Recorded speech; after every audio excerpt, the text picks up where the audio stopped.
ખેડૂત મિત્રો, ડુંગળી અને લસણ જેવા પાકોમાં મૂળનો વિકાસ એ ખૂબ અગત્યનો ભાગ ભજવે છે.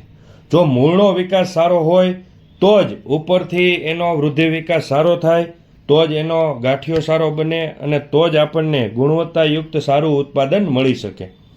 ખેડૂત મિત્રો, ડુંગળી અને લસણ જેવા પાકોમાં હ્યુમિક, ફુલવિક, એમિનો, એન્ઝાઇમ, માઇક્રોન્યુટ્રિયન્ટ અને સીવીડ વગેરે જેવા તત્વોથી ભરપૂર જીગરી અને વર્ડાન્ટ પ્લસ એનો પીએચ સાથે ઉપયોગ કરવામાં આવે તો ખૂબ સારા પરિણામો મળે છે. વર્ડાન્ટ પ્લસનું પ્રમાણ છે 1 એકરે 250 ગ્રામ અને જીગરીનું પ્રમાણ છે 1 વીઘે 500 ml. આ બંનેનો ઉપયોગ સાથે કરી શકો છો અને ખૂબ સારા પરિણામ તમે મેળવી શકો છો.